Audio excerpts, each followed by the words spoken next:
What's up, everybody? Welcome back to the channel today. I'll be bringing you my deck profile of RagnaLoardmon Red that I used in this past weekend in my local shop tournament. Yeah, I think this deck's pretty good. It's a good budget deck, if you don't have Red Omnimon or Omnimons or anything like that. You don't need those to win, and it did pretty well. So I just wanted to share with you. I did get third place. We didn't do as well as I wanted to, but I felt like the deck did pretty well. So let's start with the eggs. We got four Coromons. This is all I just play because this is all you really need. It's just for the power pump to make sure your RagnaLoardmon doesn't die in security. Yeah, that's pretty much it. Like, eggs are simple for this deck. And again, I'm doing this deck profile off of memory, so forgive me if I get some things mixed up, but I'll try not to. And then let's start with rookies, or next to rookies. The staple for Agumon from the starter deck, again, 1k power, Inheritable is pretty good to make sure RagnaLoardmon does not die in security. And the next staple card I feel like is 4 Zubamons. These are the on-play check top 5 for RagnaLoardmon and his Legend Arm cards. So it can search out himself. If you this is the only rookie you open up with, you can grab one of himself and then evolve onto your egg. I had to do that a couple times today, and yeah, it's just a plus 2 essentially. And then after that, it doesn't get very exciting from after that. We're just gonna play 1, 2, 3, 4, 5, 6 vanillas. They're just here for your 2 drops, value.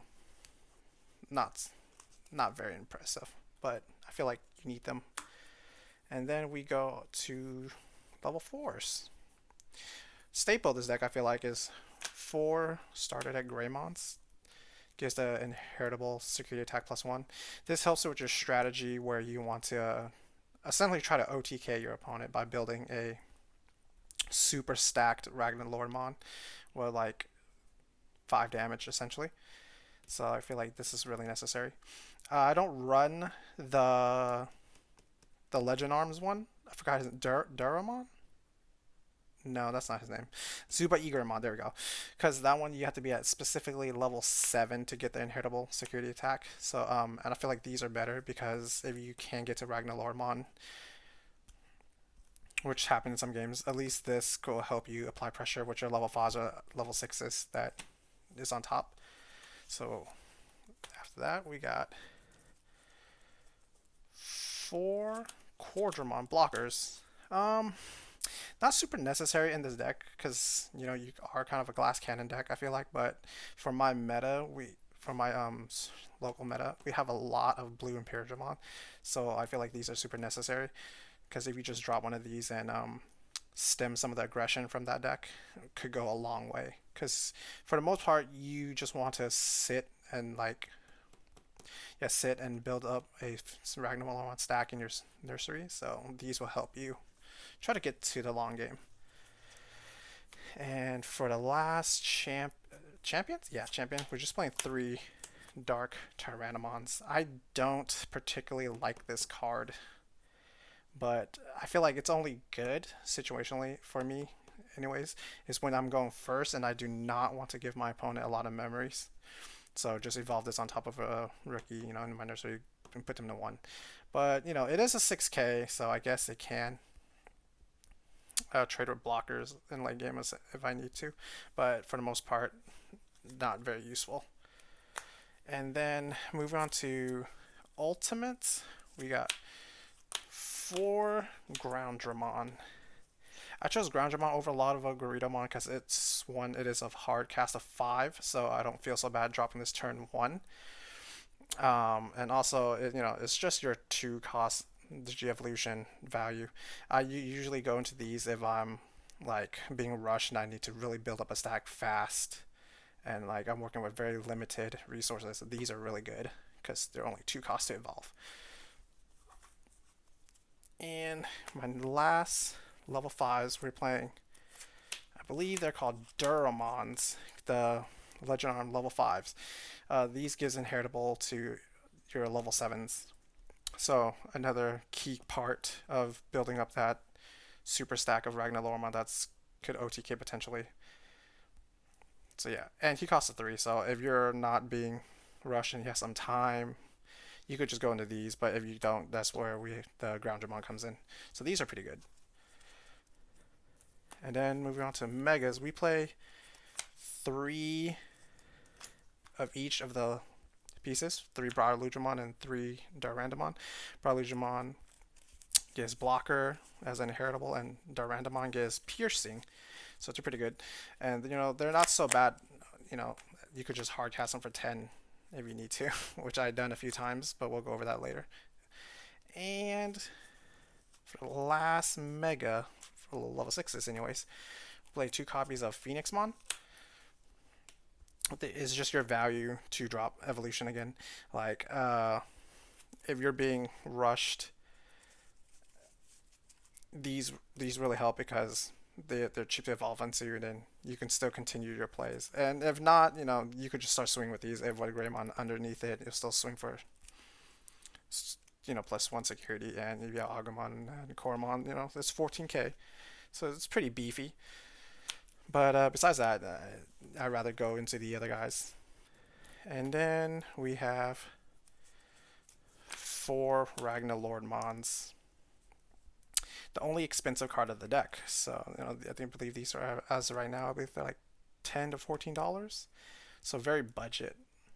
This whole deck's probably under $100. So you can still compete in this format without dropping a lot of money. So these, what they do are, it has inheritable +1 security, which is good, or innate, and then it has reboot, so it's pretty good. So once you get to level 6, you digivolve into this, and then you just put one of the Legend Arms, the Broadaludramon Durandamon underneath it, and then you gain 3 memory back, so you can still swing the same turn. So it's amazing. So the dream is to have a Koromon, Agumon, Greymon, and Duramon. There you go, the level 5. So he gets inheritable of +3 security plus his own 2. That's like 5 damage, 4 damage. Yeah, something like that. My math's really off today. It's late. But yeah, this card is really good. It's really fun. It's good.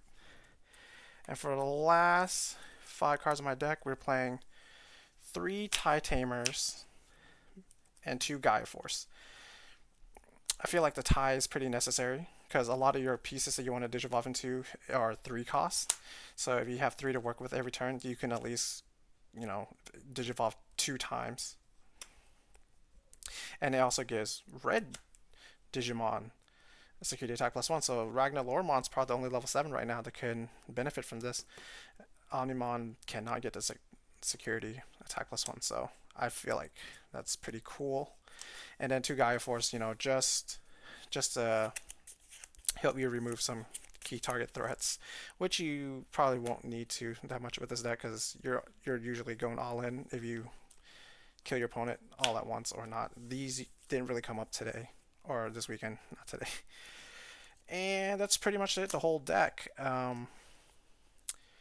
So let's just go over like some of the matches today. I only played. The tournament today was pretty small. Usually we have 5-round tournaments, with 20+ players, but these last couple of weeks has been slow. So round 1, I played against a purple deck with a splash of yellow. I was able to do what the deck was designed to do. One-shot him most of the time. Like if I didn't able to clear all 5 security at once, I cleared at least 4 and then swing in with like 2 rookies I have established on the board.